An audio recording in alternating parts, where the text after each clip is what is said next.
Et nous sommes avec le groupe lauréat de ce mandat d'études parallèle avec un projet qui s'appelle Pleine Terre, le but redessiné. Pertan, expliquez-nous quels sont les fondamentaux de ce projet intitulé Pleine Terre. Alors en fait, ce qui était très important pour nous, c'était de pouvoir faire parler le lieu, faire s'exprimer cette terre qui était déjà présente avant qu'il y ait un parking et de la faire s'exprimer en fonction de ce qu'il y avait. Donc au niveau de ce parc, on voit qu'on a organisé le projet autour du Pré Pertan. C'est une surface de liberté, un champ qu'on redonne à la population de Nyon et sur laquelle va pouvoir se développer plusieurs bois.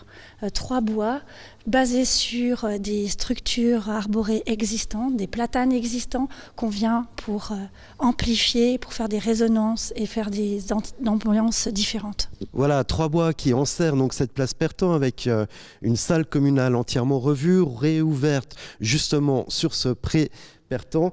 Il y a des questions de flux de circulation qui interviennent puisqu'il y aura un parking avec un centre commercial sur le sud de cette place. Comment allez-vous faire justement circuler les véhicules autour de ce nouveau projet ?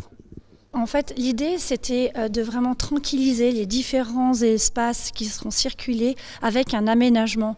Donc l'idée, c'est pas d'empêcher les uns ou les autres, utilisateurs, voitures, bus, piétons, trottinettes, rollers, de circuler, mais de plutôt voir comment on peut tranquilliser à travers l'aménagement pour que ça soit accessible et agréable pour tous.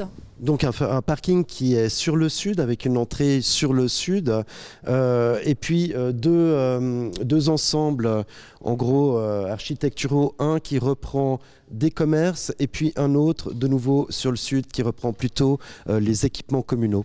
Oui, donc sur le sud, nous avons plutôt la bibliothèque, ludothèque, médiathèque, qui sont sous forme de pavillons dans le parc.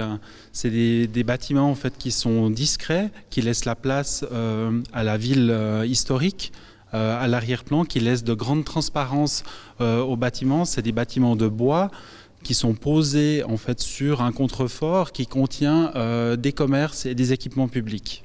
Alors justement, on peut voir ces contreforts, ça reprend en fait le petit Pertan qui disparaît pour élargir la voie et justement ces flux de circulation. Oui, exactement. Le petit Pertan actuel est repris et retravaillé comme de grands accès qui vont mener au parc Pertan et qui vont contenir justement ces différentes infrastructures publiques, à savoir des commerces, supermarchés et des accès au parking. Donc on voit qu'en fait on a une belle ouverture du mur, enfin du futur mur de Pertan sur la place Saint-Jean. Alors il faut préciser que le projet, ce projet s'arrête à peu près à la salle communale. Vous n'avez pas encore touché le quartier Pertan-Hustory. La rue des Marchandises peut être aussi pareil, une place qui s'appellerait la place des Arts.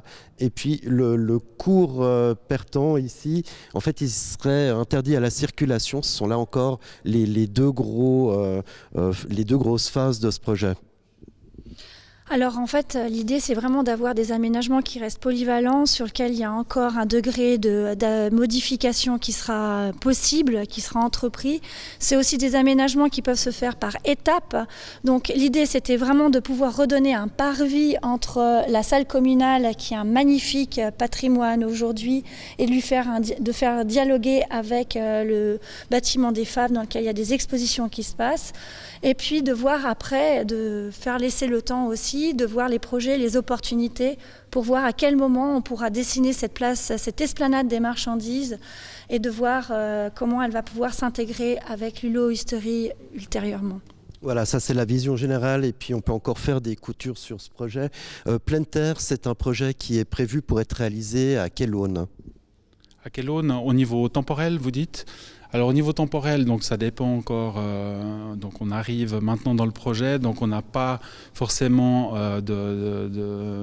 d'éléments très clairs sur la temporalité du projet, mais ce sera fait avec la ville de Nyon et ses différentes autorités.